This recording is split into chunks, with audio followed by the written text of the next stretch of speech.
তিন ব্যক্তির বাড়িতে কখনো দাওয়াতে যাবেন না। এরা যদি আপনাকে হাতে পায়ে ধরেও আপনাকে দাওয়াতে যেতে বলে, আপনি কখনো তাদের দাওয়াত গ্রহণ করবেন না। যদিও নবী করিম সাল্লাল্লাহু আলাইহি ওয়াসাল্লাম বলেছেন, হাক্কুল মুসলিমি আলাল মুসলিমি সিত্তুন, একজন মুসলমানের উপরে আরেকজন মুসলমানের হক রয়েছে 6টি। তন্মধ্যে বিশ্বনবী সাল্লাল্লাহু আলাইহি ওয়াসাল্লাম অন্যতম একটি হকের কথা বলেছেন, তোমার কোন মুসলমান ভাই যদি তোমাকে দাওয়াতে যেতে বলে, অবশ্যই তুমি তার দাওয়াত গ্রহণ করতে হবে, অন্যথায় তুমি গুনাহগার হবে। তারপরে নবী করিম সাল্লাল্লাহু আলাইহি সাল্লাম বলেছেন, কিছু ব্যক্তি আছে এদের দাওয়াতে কখনো যাওয়া যাবে না, কিন্তু কিছু ব্যক্তি আছে এদের দাওয়াত আপনি কখনো গ্রহণ করবেন না।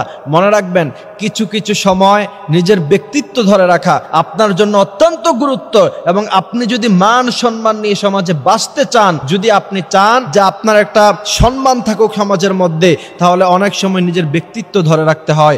এই তিন ব্যক্তির ঘরে আপনাকে যদি পায়ে ধরেও আপনাকে দাওয়াত দেয়, আপনি কখনো তাদের দাওয়াত গ্রহণ করবেন না। প্রথম নাম্বার হচ্ছে যারা খাবার খাওয়ার পরে খোঁটা দেয়। কিছু মানুষ আছে দেখবেন, দাওয়াত দেওয়ার সময় অনেক অনুনয় বিনয় করে আপনাকে দাওয়াত দিবে, তারপরে যখন আপনি তার ঘরে খাবার খাবেন অথবা তার দাওয়াতে অংশগ্রহণ করবেন, পরবর্তীতে আপনাকে খোঁটা দিবে। কিছু বন্ধু বান্ধব এমন আছে, খাবারের সময় খাওয়ায় কিন্তু পরবর্তীতে অনেক খোঁটা দেয়, যা আমি তো তোর আজীবন খাওয়াই আসছি। এই সমস্ত যারা খোঁটা দেয়, নবী করিম সাল্লাল্লাহু আলাইহি সাল্লাম সবচাইতে বেশি তাদেরকে অপছন্দ করেছেন। সুতরাং খাবার খাওয়ানোর পরে খোঁটা যারা দেয়, তাদের দাওয়াতে কখনো অংশগ্রহণ করবেন না। এরা যদি হাতে পায়ে ধরেও আপনাকে তাদের দাওয়াতে অংশগ্রহণ করতে বলে, তারপরেও যাবেন না। সেখানে আপনার ব্যক্তিত্ব আপনি ধরে রাখবেন। আর না হলে মনে রাখবেন, যাদের খোঁটা দেওয়ার অভ্যাস আছে